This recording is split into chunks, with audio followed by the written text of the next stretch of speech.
Hey, are you feeling stressed today? Maybe a little anxious? Like the world's burning down around you? Yeah, me too. But it's okay, because we're gonna delve into another world. You're listening to the Satire Fire, and I'm your host, Sydney. And oh, wait, there's another host. Who are you? I'm glad to be listed as another host and not relegated to co-host, I suppose. Although, I should say my name. My name's Samuel. I feel like the term co-host gets unfairly maligned in the podcasting world. Yeah. Like, a co-pilot has all the same jobs as a regular pilot, but because they're called a co-pilot, it feels like it's worse. Mm-hmm. And that's how I feel with podcast hosts. I feel like the co-host, it's a job that most people don't want to have. Yeah. You're no less important, Samuel. Don't worry. We're your hosts. And as I mentioned, this is the Satire Fire, a podcast about satire. You guessed it. Wow, you're so smart. You're already doing so well.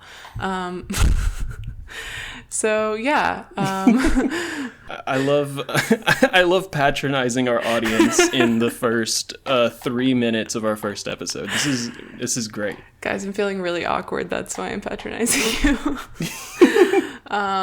So anyways, this is a podcast that me and my dear friend Samuel came up with the concept for many years ago, back when we were college intellectuals, but now we're real adults. And yeah, I was a college intellectual and now I'm a real world dipshit. Now we're real world dipshits.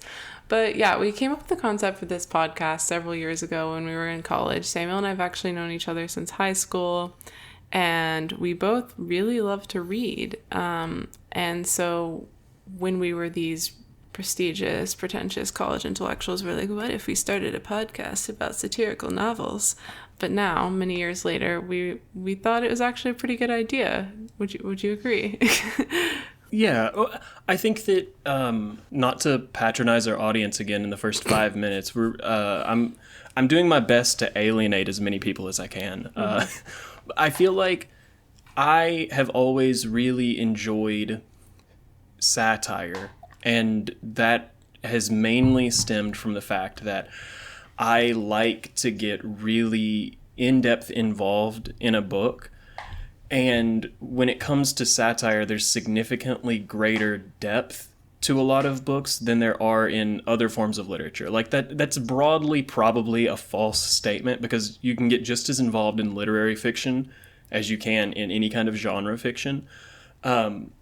But more so than a lot of literary fiction, where the book in and of itself is really approachable and enjoyable from the act of reading, I feel like satire is made significantly better by approaching it with the backstory in mind and the time period that it was written and stuff like that in mind.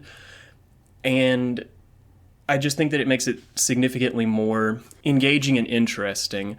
But what it ends up meaning is that if you are reading satire and you don't have that background information, the actual experience of reading it is generally significantly less enjoyable than if you did have it. And I think that that's kind of like the idea that started this podcast was, what if we told people all of the background information when it comes to satirical books that we know or have learned that make us enjoy them, that maybe if you learned it, you would also enjoy it. Yeah, I definitely agree. And I think that I recently had a conversation with my partner actually about, the ways in which we and people in general read books and what they aim to get from reading. And obviously there's so many different ways to read a book. Like, some people truly read for enjoyment and they're not trying to think deeper about a book and its meaning and its literary devices and what metaphors it might be posing or how it might relate to the real world if it's not set in the real world, things like that. And that's okay, and that's a great and fine way to read a book. It's not necessarily how I read books though. And so I think like kind of echoing what Samuel said, like, yeah, I definitely read books I read them very intricately. I'm like really thinking about every word. I hate when I miss words. Like I want to go back and try to understand. If I feel like there's a callback, I'm like flipping back in the pages and trying to find where that was, you know? And the thing is, like, not everyone wants to do that. So I feel like this podcast can kind of be, we're doing a lot of the legwork for you, and you just purely get the enjoyment of these super cool novels. Well, maybe they won't all be cool, I guess. We'll definitely be giving our opinions, don't worry. But I think that is a part too. Like you can read along and you can form your thoughts and then see if you agree with us or see if you think we're absolute idiots, or if you just want to listen for fun, you can do that too. Yeah, which is kind of why, like, also embracing the different ways in which people potentially would enjoy this podcast. We can kind of talk a little bit about what the format of the podcast is going to be. Because I want it to be, we both want it to be a situation where regardless of your familiarity with the book, you can come in and have a good time with the podcast. So if you have never read the book, have no intention of reading the book, even if we let you know that it's going to be the next book that's not going to inspire you to read it before our next episode, totally chill. Every book that we're going to cover, we will do basically episode 0 about the book, where it's just the two of us talking about the plot. So if for whatever reason you don't want spoilers about the book, but you do want to hear us talk about it from like a top level perspective, you could skip episode 0. Or alternatively, if you are intimately familiar with the book, you've read it a lot, and you don't want to just listen to two people rattle off the plot points, you can also skip episode 0, where then you can join us back in episode 1, where we're going to start talking about the history behind the book, the history behind the author, the like important things that you're going to need to know and that we needed to know in order to make episode 2, which is where we relate those important historical facts to the themes and the messaging of the book. We're going to try to provide a lot of content, and we're going to try to address different questions and areas of what makes satire, which we'll talk more about that in a second, and try to really like dive deep and understand what's going on. But we're also going to hopefully have fun while we're doing it. We're going to have bits, we're going to play games. And so we're hoping it'll just be a good time and a good thing to listen to and a good thing to hopefully engage with, you know. If you have questions, or like I said, you think we're absolute idiots and you're like, I fully disagree with everything you said about this novel, we want to hear it. Maybe be nice, but Yeah, I don't necessarily want to hear contrarian opinions just for the sake of someone being contrarian, but I'll fully admit that while I am certainly a enthusiast when it comes to satire, and I have been reading for a great number of years at this point, not to brag or anything, I learned to read pretty young. wow. I don't think that either of us claim to be experts when it comes to literature, because we did mention we like started this idea when we were in we started the idea while we were in college. Neither of us went to college for literature though. Like I went for forestry and am now working in public lands management. Sydney, you can tell them what you're doing. If you would like, I guess. Yeah, so I wanted to comment on what you said about reading for a long time. Yeah, I too have read since I was, like 5 or something. I don't know when I learned to read. I was a big fan of Goodnight Moon early on. But yeah, I don't claim to be an expert at all, and I just once again, want this to be a fun, engaging thing for people to think about these books that maybe you read in high school and have been overlooked since then, because you're like, why would I want to pick that up again? Or maybe it's books that you love, that's your favorite books, and you can think about them in a different way. I don't know. So, but we're not claiming to have any specific knowledge. And yeah, in terms of what I do now, so in college, Samuel and I went to college together. I don't know if you already said that. And I got my bachelor's degree in neuroscience. But then I went to graduate school and I got a degree in journalism. And now I do health and science journalism. Yeah, I mean, at least your background involves language at some point, as opposed to mine, which is purely dirt and trees. Dirt and trees. Yeah, I guess this is a good segue. Like, I wanted to talk a little bit just about us and what we're enjoying right now. And are you having any beverages or snacks right now? Anything? I'm drinking water right now because it is almost 6:00 here, and so it is too late for me to be drinking coffee. And it's a school night for me, so I can't drink anything alcoholic. Well, it's also a quote unquote school night for me, but I am drinking a glass of red wine. But it is almost 9 p.m. here, so. Yeah, that's fair. And I have water as well. The red wine is, I'm by no means a wine connoisseur, but it's some kind of Spanish wine. I don't really know what it's called. Got it from the wine store around the corner from my apartment, which is it's a cute little wine store, and they have a table that's $20 and under, but honestly, all the wines there are like pretty good. Like, they're not, shitty wine, and so you're pretty safe with like a $20 and under wine at this place, so. I feel like that may be one of my, like I would classify myself with my age as being either a really young millennial or a really, really old Gen Z.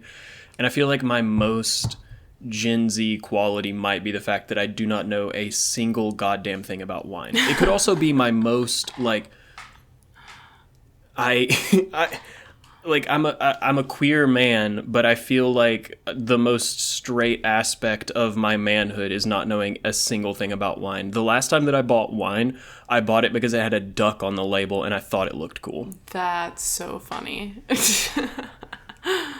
I actually got into wine a little bit when I lived in Oregon for a bit, and where I lived in Oregon is within the Willamette Valley, and that is known for their Pinot Noir, but also just for their wine. There's a lot of wineries in the area, and yeah, I got really into red wine. And I mean, I only went to wineries maybe a handful of times, I don't know, but I didn't really realize how much I enjoyed red wine until living in Oregon, actually. So Oregon may not have given me a lot, but it gave me wine. I'll have to give wine another shot at some point, because I feel like I would like to be into wine more than I am. I had a period in my early 20s, like early to mid 20s, where I got really into beer. And so I have I feel like I developed a taste for beer, and I know a fair amount about beer. And then I also had a similar stint with bourbon and whiskey, but wine's never really done anything for me. Yeah. I'm not really a big white wine person, but I mean, I like it if it's hot outside and I'm sitting outside, but I feel like I often think it's a bit too sweet. Even the drier white wines, I'm still kind of like, eh. But anyways, sorry, I won't keep yapping about wine. Anyways, I guess we'll quit chit-chatting so that we can actually get to some substance here. Is there anything else you wanted to chat about before we move on to talking about satire and then doing a little mini episode? No, I think we covered it. Yeah, if anybody tuned in hoping to only listen to satire, I feel like we've driven them away at this point. So now we're like, I want to narrow in the audience as much as possible to people who are chill. And I think that we have set a really good groundwork for that. So I think it's time for the real heads out there for us to talk a little bit about the actual satire of the podcast. But for those who really enjoyed this first however many minutes, let us know and we'll tell you more about our personal lives. Messy or not, we'll let you know. Well, I will. I don't know about Samuel. Sorry, can't speak for you. Okay, so something we wanted to do before we get into kind of a mini episode to show you what it'll look like, but on a much smaller scale, is just talk about how we are defining satire, because, we talked a little bit about why we want to do this and what it's going to look like, but you might be wondering what types of books we're going to read. And to that, we would say, it's open lots to... of them. Lots of them. It's open to interpretation. But, satire, actually, we came up with these 5 bookmarks of satire. We didn't come up with them. I totally just lied to you. We got them off the internet. But we're calling them the 5 bookmarks of satire. And I think we got them from, the actual definition. I don't know if it was Oxford or Merriam-Webster or what it was. 5 bookmarks of satire. So the first one is humor. Pretty self-explanatory, but is it funny? Did it make us laugh? Or was it pretty... Yeah, self-explanatory, but incredibly individual, Like, we might think that something is funny and you don't think that it's funny, and you might think something's funny that we don't think is funny. Like, it's partly just because of who you are as a person, and then also just your personal cultural background. Yeah, I also think it's important to note that, obviously a lot of these books that we're going to read, not all of them, but a lot of them might be considered classics in some way, shape, or form. And because of that, they were written a long time ago. And because of that, the authors are no longer alive.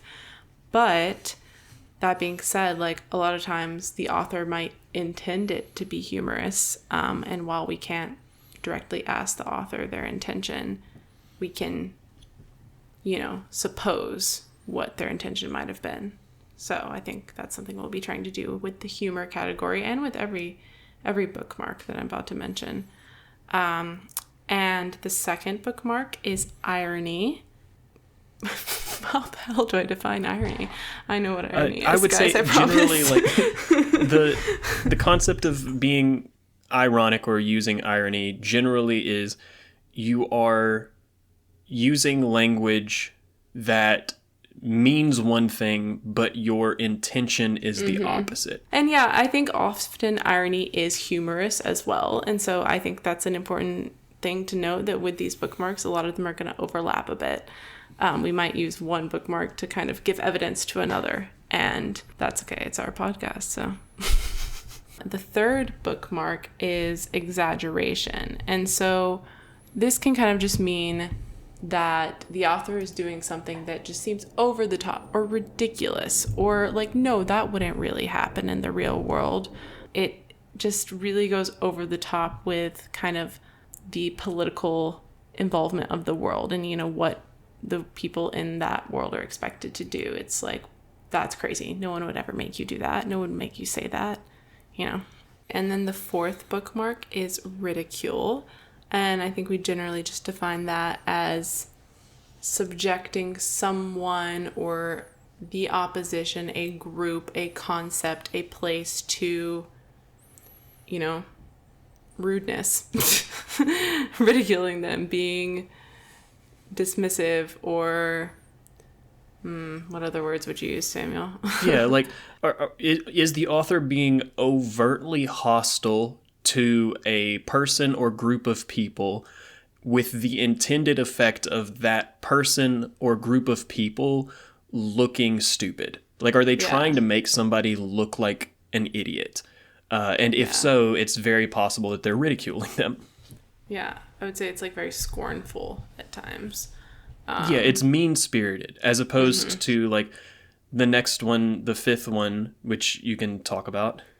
The fifth bookmark is critique, which is not mean-spirited. I mean, I guess it could be, but typically it's just providing, an assessment or pointing to a certain thing that the author thinks should or could be different in a more analytical way, I would say. Yeah, like I think that if you're criticizing an idea, you are either taking the idea at face value and interacting with it on its own level and pointing out very specific flaws in that idea, and then offering your own substitution, either changes that could be made to the idea to make it better, or wholesale modifications of different ideas entirely that should be used. Whereas with ridiculing, it is a lot less of, let me show you why your idea could be made better, and a lot more of, you're a really stupid person for having thought of that idea. And I think that the two of them can definitely go hand in hand. You can ridicule someone while criticizing their ideas, but it's also possible to criticize without ridiculing, and it's possible to ridicule without being critical of the work. Yeah. Perfect. And so to recap, the 5 bookmarks of satire are humor, irony, exaggeration, ridicule, and critique. And with that, we wanted to give you a taste of what a typical podcast will look like. And as Samuel explained earlier, it won't be all in one episode, but this will be because we are going to be talking about A Modest Proposal by Jonathan Swift, which is a pamphlet. Very short. Yeah, it's essentially just an essay. Yeah. It is by Dr. Jonathan Swift, who was Anglo-Irish, I think would be correct way to say that. But Irish, I think that's the most important part to note because this is set in Ireland, or it is in Ireland. Yeah. And he was a writer and he was a poet, but he was also like a priest. But I read that he was like the dean of St. Patrick's Cathedral, but I don't know what that means. So sorry for not doing my job, but Yeah, from my understanding, he was a academic of a sort. Like you said, I think that but in the church, right? Yeah. Okay. Yeah, and it does, like, on the original copy of the pamphlet, which was published in 1729, it does say Dr. Swift. Obviously, the standards for, like, education were different then, but assuming that means he received an education that was able to give him that title.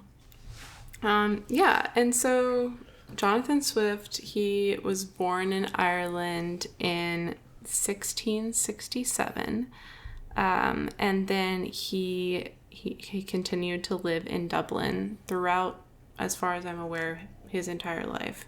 And he was an academic, he was a writer, he was a poet, and he particularly wrote political commentary at this time period, which, like I said, 1729. And I guess just we're going to start by talking a little bit about what was going on in Ireland in the 1720s. I definitely will not be, nor am I qualified to, nor could I capture the nuance of the intricate, long, complex history of the relations between England and Ireland. So, great preface. But generally speaking, in the 1720s, Ireland was facing religious suppression from England, and England was exploiting Ireland in a lot of ways. Specifically, there were tight restrictions on Irish trade in leading up to the time at which Jonathan Swift published A Modest Proposal. And it had kind of plunged Ireland into this state of poverty. There was food shortages. There were clothing, textile shortages. Agriculture wasn't doing well. And this was all because of England's interference with the Irish economy. And that's a really vague, broad outline of what was going on. But I think the main thing to note is that Ireland was just overpopulated and very poor. And so their people were... Overpopulated is a really, like, loaded term. But I think that it would be fair to say that Ireland did not have the necessary money or the necessary commodities to fully support the people who were living there, or at the very least those monies and commodities were not being distributed in a way that allowed for most people to be able to survive. So you had a broad population base that was wildly impoverished, like desperately so, to an extent that it's really tough to wrap your mind around just how low and poor the living conditions of the average person was in Ireland at this time. And I don't think we can wrap our mind around it, and that's like important to note. And also I mentioned religious suppression. England was governed, or the English crown at the time, it was a Protestant aristocracy. Is that how you say aristocracy? Yeah. That's how I would say it. And Ireland was largely Catholic. And so England was, trying to force Ireland, which most people in that country at the time practiced Catholicism, into Protestantism, which is, a whole nother aspect of the frustration and the desperation that these people were feeling. And at this point, Ireland had been under English rule for over 500 years. And so... Well, yeah, it had been colonized by the English over 500 years ago. Yeah. The people were impoverished, desperately impoverished. And as Samuel mentioned, these were just your average citizens of Ireland at this point. And Jonathan Swift, became very involved in the politics of the country. And because of these, economic conditions, Swift felt that action needed to be taken. He felt that, he was in a position to do something about it, or attempt to. One source I was reading online was saying that he made multiple appeals and proposals to the Irish Parliament to tax landlords, fund Irish industry, and adopt modern agricultural techniques. He was trying to find solutions from within to help improve the economic situation in Ireland. But he felt that the Irish Parliament was being very passive about their response. That's similar to the stuff that I have seen and read in the past as well, is this was not Swift's first attempt or first foray into politics, and it wasn't even his first pamphlet that he wrote. It just happens to be the first heavily satirical pamphlet that, as a result of the way that it was written, is still known and talked about today. So this guy didn't come out of nowhere. He's been making attempts, and what we're seeing from this pamphlet is the result of him getting incredibly fed up with being ignored. Yeah, I think he was fed up, and he wanted someone to do something about it. He wanted things to change for both himself and, his people.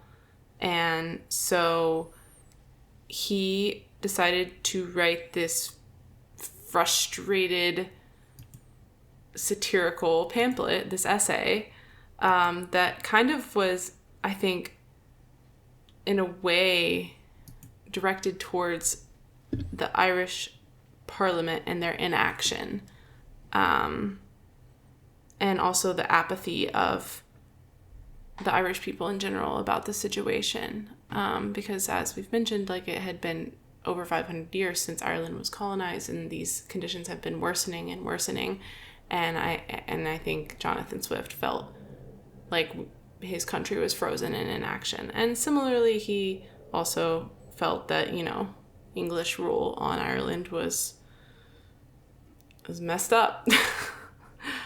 Yeah, I mean, which, an understandable take to have. Yeah.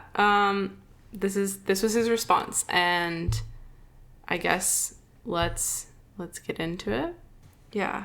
So starting off, I guess the full title of this essay is A Modest Proposal for Preventing the Children of Poor People from Being a Burden to their parents or country, and for making them beneficial to the public.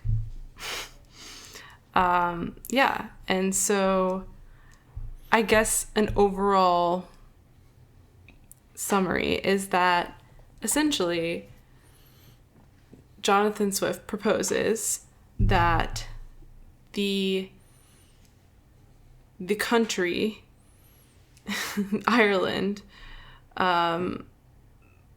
takes the children of the poor, butchers them, kills them, and then sells them as food to wealthy English people. Yeah, that's the long and short of it. It also suggests that we could use we could skin the kids and use their skin to make leather goods out of, which for me is honestly more disturbing than the thought of eating a baby. Like the thought of skinning a baby and making gloves out of it it feels so much more fucked up to me. Well, you gotta find multiple uses, It's like you do with any meat. You gotta get every dime out of it that you can. I guess it wouldn't have been dimes. It would have been yeah, don't they use, what are they, sterling? What is he mentions the currency a couple of times in here. Is this is approximately how much money you could get for a well-raised child. But I'm gonna have to find that. Yeah, essentially that's it. That's the full summary. I mean, he is saying, yeah, we kill the kids of the poor people. We use them for goods and we sell them as goods, whether that is food or leather, to the rich English people. And, obviously that is insane. But at the time in the political turmoil that was going on during the 18th century, there had been pamphlets circulating throughout Ireland that were proposing, solutions for societal issues, and a lot of them subscribed to this one-size-fits-all type solution. And I think he was also commenting on the ridiculousness of that. Yeah, making a point to try and say how ridiculous it is that there could just be one thing that we could do that could fix everything. And also I think that this is pointing towards the problematic idea that we floated earlier in the background summary section of overpopulation. This is really kind of leaning into how messed up of an idea it is to say, oh, the issue is there's too many people, and how quickly that idea takes you down a path where you're making wild, outrageous claims about who should be allowed to have kids and what should happen to kids that are had by people who shouldn't have been allowed to have kids and stuff like that.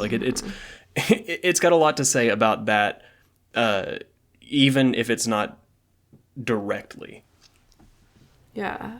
And I think that I might be jumping the gun a bit here on the analysis, but I think he also was, making a commentary on the way that these English elites and English, government, crown, viewed the poor Irish. They viewed them as kind of these miserable, suffering people who were a problem, but they didn't really. I guess they viewed them as more of an inconvenience rather than an actual problem. I guess it wasn't a problem that they needed to fix. It was an inconvenience that was unfortunate. Yeah, they were very much just a means by which to amass wealth. And I think that one of the lines in it that really points towards that is the concept where he specifically says that any child that is being offered for sale should first be offered for sale to the landlords of the child's parent, because the landlord has already eaten everything else of the child's parents, so it only makes sense that they would get first dibs at the kids as well, which is like referring to the systemic issue of a majority of landlords for the Irish people at that time were people who were English and were not living in Ireland. They were living abroad, and they were charging ridiculous amounts of rent to such an extent that families were barely scraping by, only able to make rent and not really able to feed themselves or their families. Yeah. And so I think there was something I wanted to read and I kind of totally forgot. That kind of, this is like the crux of the solution.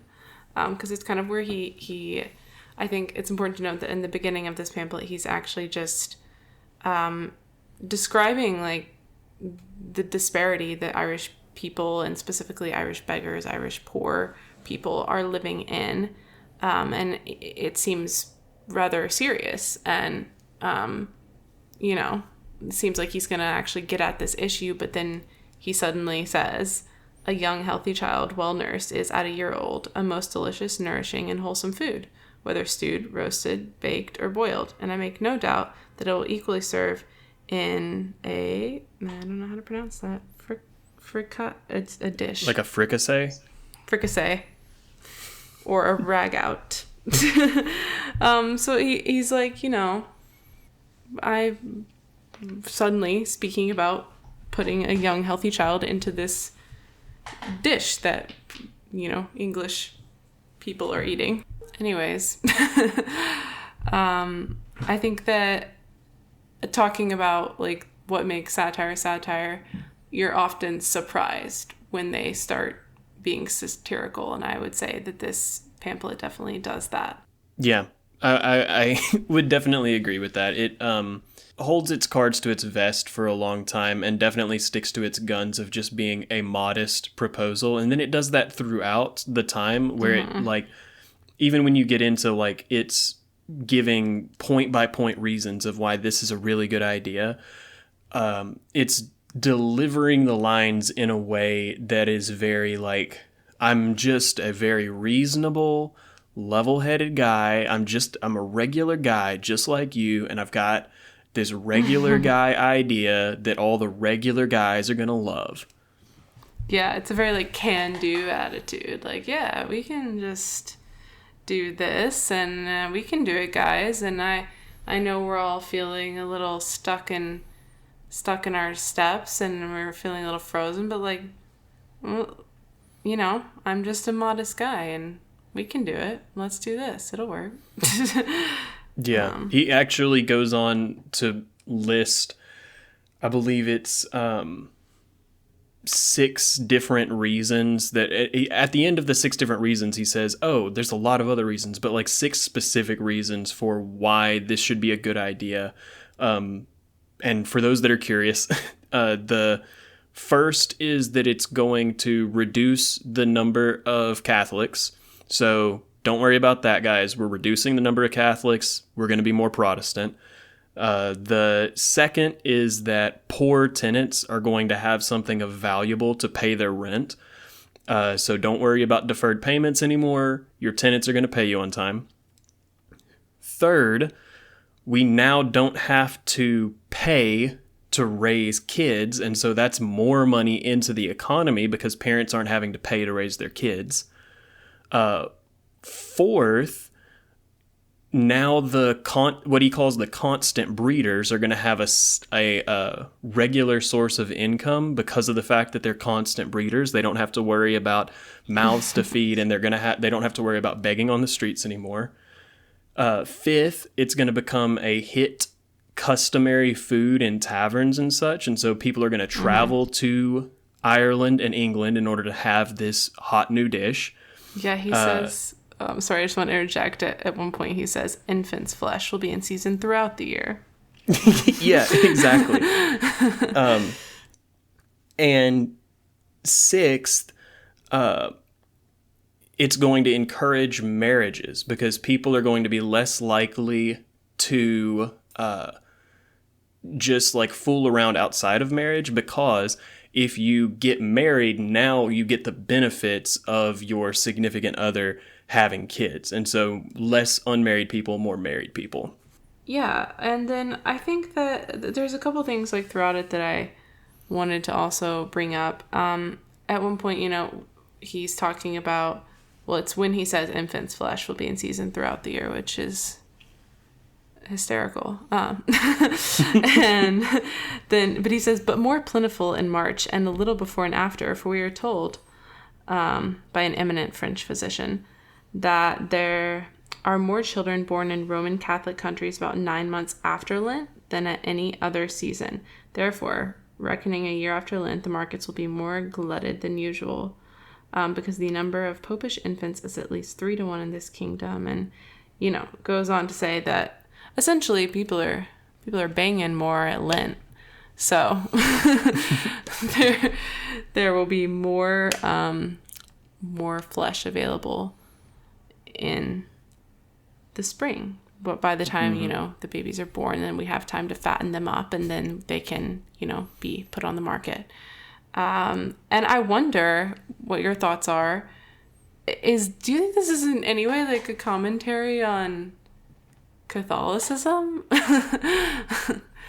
I feel like that could be potentially an interpretation, but to me it feels more like it's making a commentary on the fact that English is pushing Protestantism so hard and trying to push out Catholicism.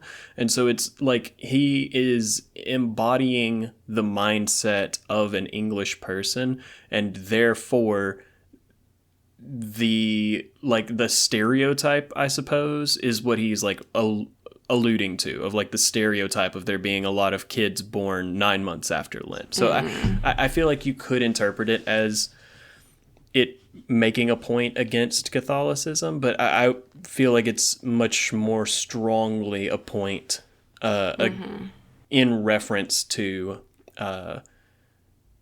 trying to push out Catholicism. That makes sense. Yeah. I was trying to think of all the potential ways that might have been intended. And, I assumed it wasn't anti-Catholicism since he was a prominent member of the church. But that being said, I was like, interesting. But yeah, I think that was a good analysis. I want to just, because I think that it's fun, I wanted to point out that my favorite of the reasons that he gives for why we should do this is the sixth reason, where he talks about how it's going to induce people to get married. And he specifically also says that it's going to make the relationship between men and their wives happier. And he says men would become as fond of their wives during the time of their pregnancy as they are now of their mares and foal, their cows and calf, or sow that they are ready to farrow. And it says that men will no longer offer to beat or kick them, as is too frequent the practice, for fear of a miscarriage. God, it's a horrible idea, a horrible concept. It's nothing to take lightly, but I do think that it is very funny that he's saying a big pro of eating babies is that men will stop beating their wives so much. I love being compared to mares and cows, and so I love knowing that my 18th century husband isn't going to beat me because I'm birthing his child, and that child's going to be sold as meat or boots or something.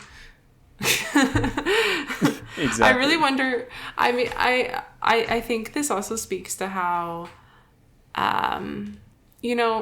the way women were obviously viewed in society at the time and have historically been viewed over time. And I don't want to dive into this conversation in this episode, but I because he is, you know, in a way making exaggeration or humor out of this concept of, you know, men typically beating their wives or not loving them unless they're providing them with a service.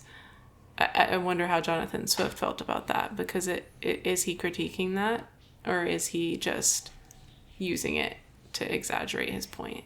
I don't know. Yeah, it's an interesting thought. Like that's one of the things where you kind of have to, like, in all of these times, you kind of have to interpret what the author meant based off of what we know about them. And the further we go back, the less we're going to know about them. So, like, I don't know a tremendous amount about Jonathan Swift. For all I know, he was a raging misogynist, but I don't think that he was. And from reading the book, yeah, I feel like it would, or from reading the pamphlet, I feel like it is a reasonable interpretation to say that he was anti domestic violence. Yeah. Oh my gosh. Jonathan Swift, 18th century feminist.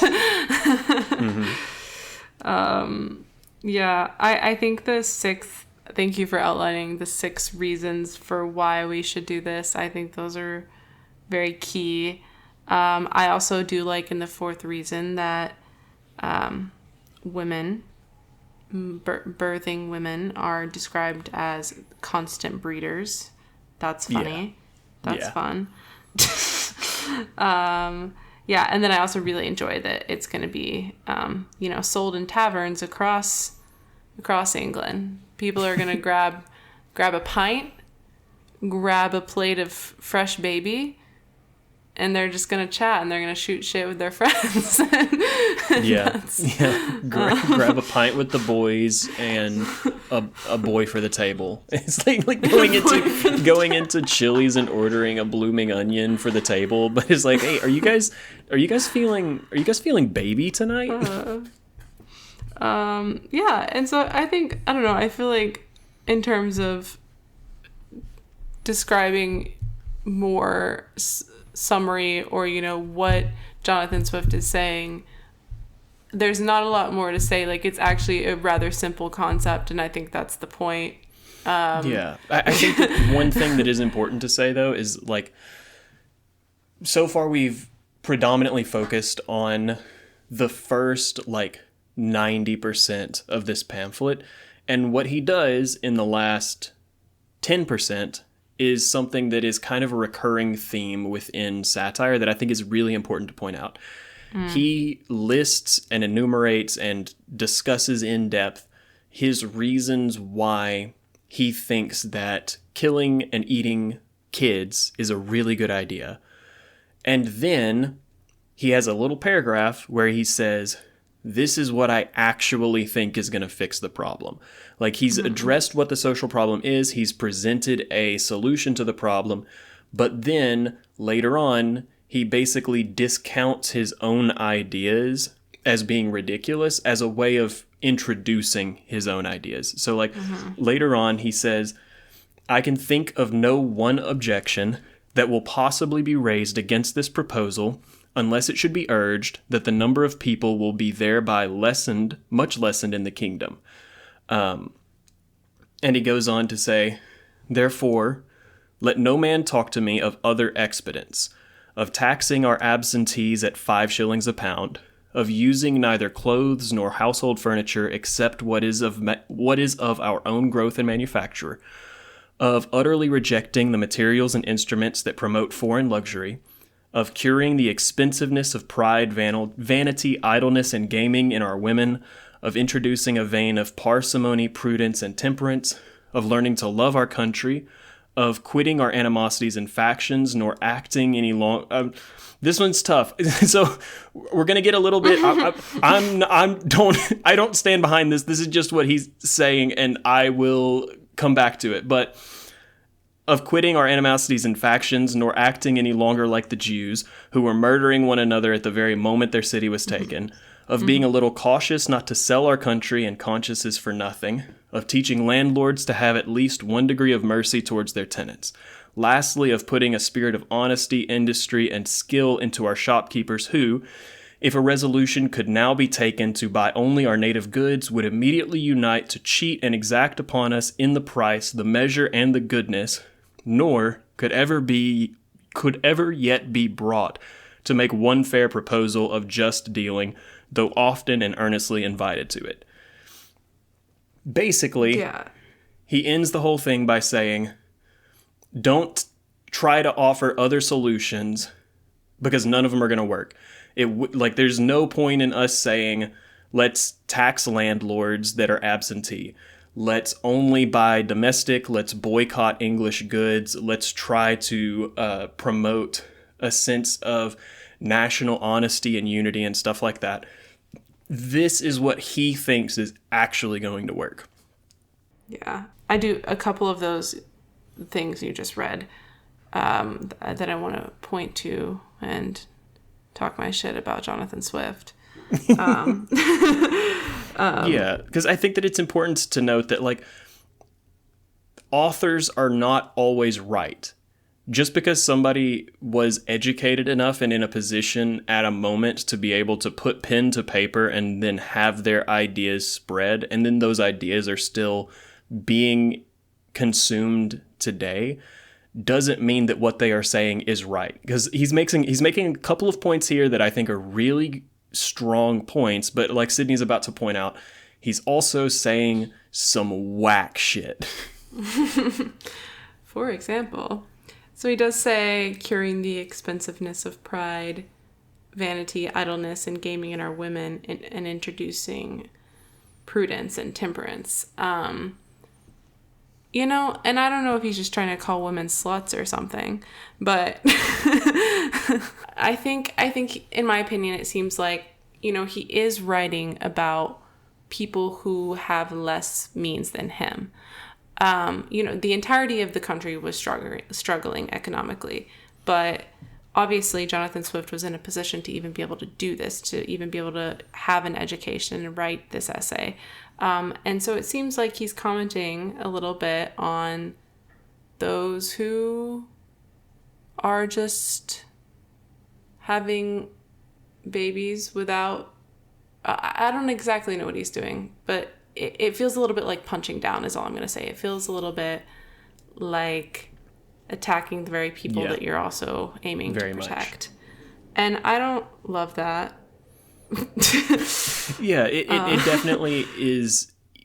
While he is saying some things that indicate that he feels that not everything can be put on the poor as blaming them, like he feels as though too much emphasis is being put on fixing the people rather than the situation. Like, clearly he believes that to some extent, but it also comes across that he does think that people need to change at least a little bit. Like, they should be more prudent. They should be having less kids. They should be making better decisions and stuff like that. And so, like, it's like you said, it's very tone deaf of somebody who's coming from a position of privilege to say, well, yeah, we could do these national things that are going to fix things, but also, have we considered that our women need to get right with God? Yeah. And then also in talking about national unity, as Samuel said, he does say that instead of having animosity amongst each other, and then he says, like the Jews. And that's just insane. I don't, that... Yeah, which, I mean, again, it's coming from a different time. Obviously, it's coming from, like, very, very firmly pre-Holocaust, in a position in which the connotation of Judaism and stuff like that was different, but anti-Semitism was still a thing, and Jonathan Swift was a Catholic, he was not Jewish, and it is very much a... like, the Jewish people were catching strays in this pamphlet for no apparent reason. Where did that come from? That's not what we were talking about. And yeah, so let's just quickly, I think, go through, and this is something we're going to do every episode, the 5 bookmarks of satire, and do we think Do we think it gets that bookmark or does it not? Starting off with humor, I think very clearly it's intended to be funny, and I find it funny. As you mentioned, not everyone does, and that is very understandable because it's also insane. Yeah, it is very, it could be a really difficult thing to read. Yeah, I think for me personally, I find it funny. I don't know if it was intended to be as funny as I find it. I feel like it was meant to be more cutting and more ironic, but I do find it funny. And so I think that it is using humor, and there are certainly some like one-line quips in there that are definitely intended to be humorous. Yeah. And you mentioned irony, and yes, I think irony is like a principal feature of this essay. It is, he is saying, very clearly saying one thing, but would hope that people understand. I think he was hoping that people understood that's not what he was actually proposing, Yeah. I think that it's a more overarching feeling of irony in this one. Like, it's not like directly ironic. Like, it's not just like case by case ironic of saying one specific thing and meaning the opposite. Like, I feel like it would be a direct irony if he's saying don't eat children and what he really meant was eat children, or the opposite, saying eat children and what he meant is don't eat children. But I think that the overarching tone is you're supposed to interpret this as he doesn't mean this, he's saying the opposite. And then third bookmark, exaggeration. Once again, very exaggerated. We could point to having a child dish in a bar, or using children to make leather boots, or, it being in season all year, children being in season all year long. Like, there's lots of exaggerations that are hopefully not realistic. Yeah, I think that this, of all of them, is probably the thing that it is doing the most of, which is taking the idea of we need to reduce the population and we need to feed people and we need to find a one-size-fits-all solution. Like, it's taking all of that and stretching it to the greatest extent possible. It's exaggerating the ideas that other people have put forward to say, well, if you think we need a one-size-fits-all solution and you think that we need to feed people and you think we need less population, then clearly you also think this. Yeah. Oh, you want money? Sell your kids. Do it, bet. Oh, you want money? You hungry? Eat a kid. Do it right now. I dare you. Yeah, ridicule. I would say it's ridiculing multiple groups of people. And I think that touches on the punching down we talked about. Yeah. But also he's punching up simultaneously towards the English. Yeah, I think that it feels at times vague as to who he's ridiculing. Like, he's making all of these comments and these points, and he's directing a lot of attention towards landlords in particular as like a ruling class. English landlords, yeah. But it feels like that's taking a back seat to the exaggeration and the irony. So, like, I think that he is ridiculing the people who feel this way and the people whose ideas he's exaggerating. But yeah, I feel like it is ridiculing. It's just not doing as much of it as other things. It's not overtly ridiculing per se, but at times comments do feel, I guess, mean-spirited, or mean-spirited maybe isn't the right word. Aggressive. Yeah. Yeah, and then lastly, critique. I think this is another one that is not really overt, but it I think is probably an intention of the work. Yeah, I think that the closest that it comes to a critique is that last paragraph at the end where he's saying what he really wants to say, the ideas that he feels have been getting shut down up until this point, where he's like, these are actual solutions that we could be using, but saying them under the guise of these are ideas that would never work. I think that's the closest that it comes to an actual critique. Like, it's not... Yeah, like I said earlier when I was talking about how I viewed the difference between them, I feel like it is more hell-bent on showing that an idea is stupid than it is on actually saying an idea of its own that is meritorious. Mm-hmm. I agree. So I guess Jonathan Swift gets 5 bookmarks. Some of them more so than others, but yeah. Yeah, I think that that's going to do it for us for this week. Typically, we're going to play a game or do some other kind of fun thing at the end of our episode, but we spent a little bit too much time yapping this time, if I'm being honest, and so we're going to wrap it up here. But if you would like to reach out and talk to us, you can find us on TikTok or Blue Sky under the username at the Satire Fire.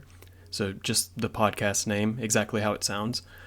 Instagram, we are the Satire Fire Pod. So exactly the same, but with POD at the end of it. We're trying to get that fixed, but bear with us. It might not ever happen. Or if you have any suggestions for the show, anything that you would like to ask questions about, any book recommendations for us to check out, you can either DM us at any of those locations and we'll be checking those, or you can email us at thesatirefirepodcast@gmail.com. So just the podcast name and then podcast at the end of it. Yeah. And we would love to hear from y'all. We would love to read comments on either posts or on this episode. Be sure to like, comment, subscribe, rate us 5 stars, whatever you're able to do. We really appreciate it. And you can find us you found this episode. So wherever you found this episode, you'll be able to find all of the rest of them. And we hope that you had a good time, and we are looking forward to seeing you again next week when we are going to start our series on 1984 by George Orwell. Awesome. All right. Thank y'all so much for joining. Bye now.